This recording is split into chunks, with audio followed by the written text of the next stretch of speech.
엘라스틱 빈스톡을 이용한 출석 관리 어텐디 웹앱 제작에 대해서 발표하겠습니다. 목차는 첫째, 프로젝트 소개, 둘째, AWS 서비스 소개, 세 번째, 디자인, 네 번째, 프로그래밍, 다섯 번째, 디플로이, 여섯 번째, 테스팅, 일곱 번째, 프로세스 도큐먼트입니다. 프로젝트에 대한 소개. 이 프로젝트 같은 경우에는 기존의 K허브에서 사용하던 출석 체크를 모방하였습니다. 왜냐하면 학생들이 이제 동아리나 소모임에서 또는 스터디 모임에서 매번 출석을 하기 위해서 종이에 적던지 기록으로 남겼습니다. 그런데 이 종이는 한번 쓰여지고 이제 버려졌습니다. 뽑기도 귀찮은데 이제 종이 낭비도 그만하고 싶었습니다. 그래서 제작하게 되었습니다. 저희는 간편하게 한눈에 보일 수 있도록 만들었습니다. 이제 출석을 진행하면서 카카오톡도 공유할 수 있고 엑셀 파일도 다운로드를 받을 수 있습니다. AWS의 서비스 소개. 다음은 제 서비스의 서비스 동작 방식에 대해서 말씀드리겠습니다. 처음에 유저가 라우트 53을 거쳐서 게이트웨이 안으로 들어오게 되면 서울 리전에 속한 AZ, 2A랑 2C로 이제 분산되어 들어가는데 이곳에 VPC를 하나를 두었습니다. 그리고 웹서버에 대한 퍼블릭한 서브넷을 두고 데이터베이스를 위한 서브넷을 또 두었습니다. 엘라스틱 빈 컨테이너를 통해서 오토 스케일링을 작업하였습니다. 오토 스케일링은 온디맨드 인스턴스 하나에 나머지는 스팟 인스턴스 두 개를 두었습니다. 그리고 이것은 나중에 데이터베이스랑 연결할 때 멀티 AZ로 연결하도록 하겠습니다.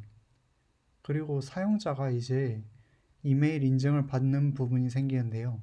그 부분 같은 경우에는 이제 서울 리전에는 서비스하고 있지 않은 아마존 심플 이메일 서비스를 미국 서버에서 대신 사용하였고 이 서비스를 하는 데 있어서 워크메일을 같이 이용하였습니다. 그리고 엘라스틱 빈스톡을 저장할 때 기본적으로 배포 파일이 S3로 들어가게 되고요. 이제 이 오토 스케일링을 위해서 이제 이 기준을 두기 위해 클라우드 와치를 사용하였습니다. 엘라스틱 빈스톡은 웹 서비스 및 서비스를 간편하게 배포하고 조정할 수 있는 서비스입니다. 용량 프로비저닝, 로드 밸런싱, 오토 스케일링을 포함하여 어플리케이션 상태의 모니터링에 이르기까지 배포를 자동으로 처리합니다. 그리고 추가 비용이 없이 AWS 리소스에 대해서만 요금을 지불하면 됩니다. 심플 이메일 서비스는 클라우드 기반 이메일 발송 서비스입니다. 이제 뒤에서 간단하게 설명하면서 보여드리겠습니다.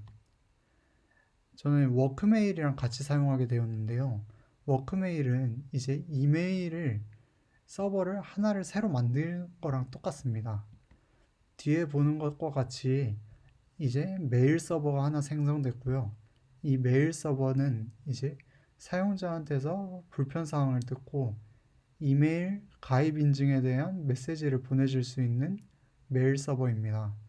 이 서비스를 이제 SES랑 같이 함께 사용하면서 사용자가 이용할 수 있게 그리고 이 EC2 인스턴스에서 바로 또 적용을 할 수 있게 하였습니다. 다음은 디자인입니다. 저는 ER 데이터 모델을 좀 정의해 봤는데요. ER 데이터 모델은 이제 멤버, 액티비티, 유저 엔티티로 나누어집니다. 기본적으로 멤버는 아이디와 패스워드, 이메일, 생성 시간, 수정 시간이 들어가고요. 액티비티는 이름,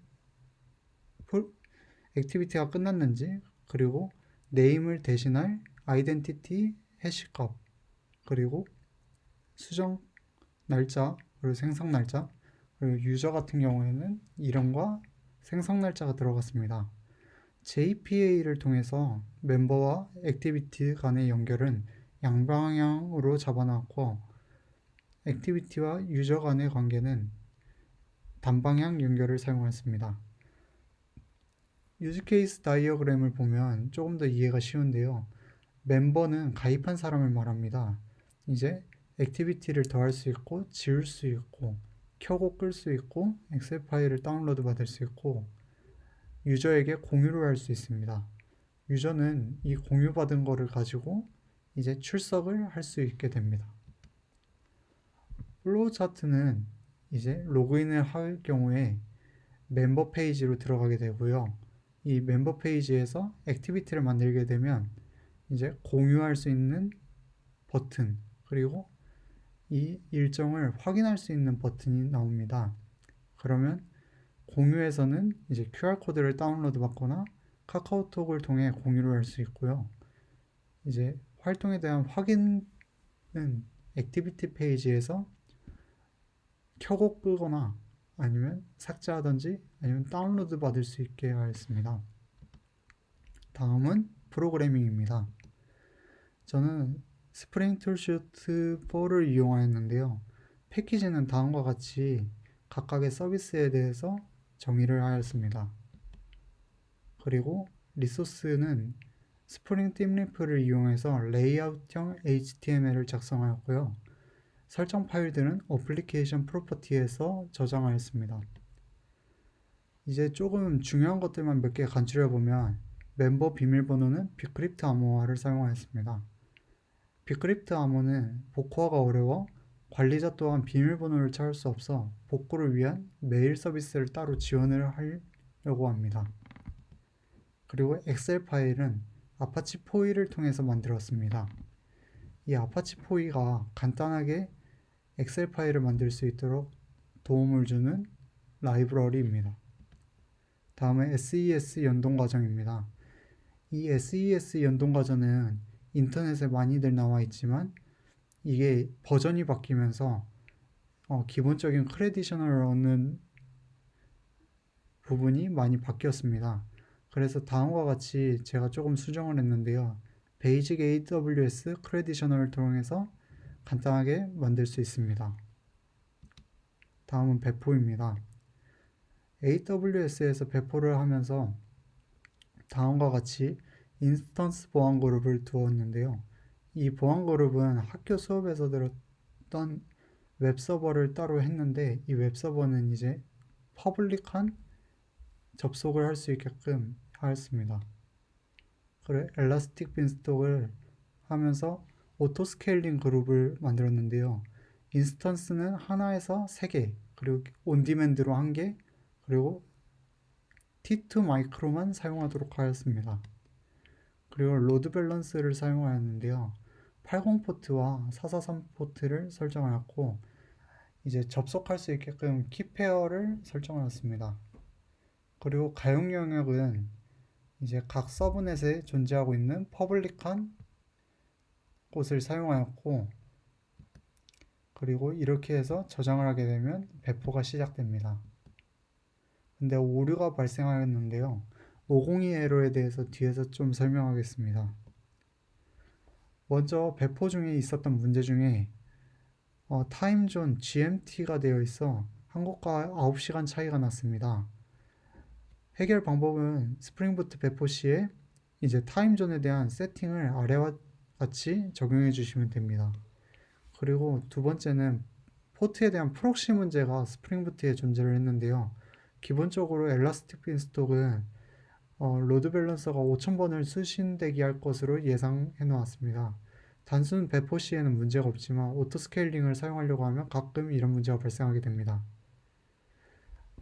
그리고 80 포트로 접근하게 되면 저 같은 경우에는 8080으로 고치게 되었고 5000번 포트로 접속해도 8080으로 연결하게끔 해놨습니다. 배포에 대해서 성공하게 되었는데요. 그런데 오토 스케일링 테스트를 하면 502 에러가 한 번씩 계속 발생했습니다. 그래서 엔진엑스를 사용해서 업로드했었는데 그 다음부터는 정상적으로 작동을 했습니다. 다음은 테스팅입니다. 테스팅은 이제 데스크톱 연결 테스트와 모바일 연결 테스트를 통해 구글 모바일 테스트를 적용하였습니다.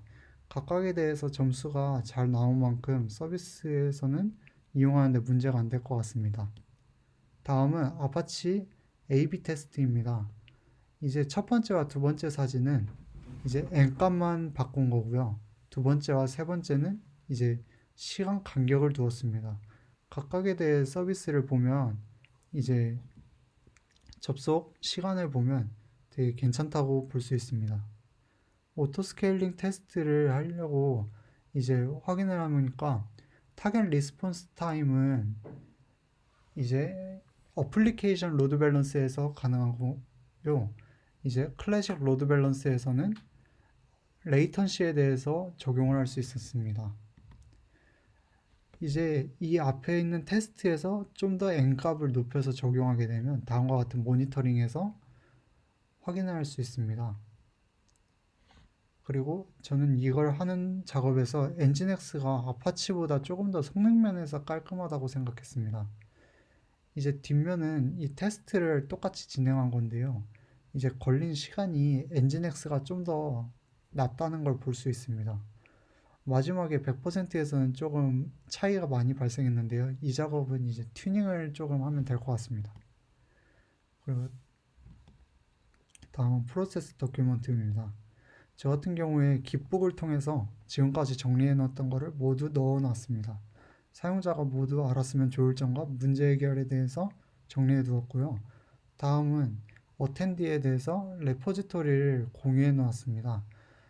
JPA 하이버네이트를 사용하기 때문에 누구나 포크에서 자기만의 출석부를 재구축할 수 있습니다.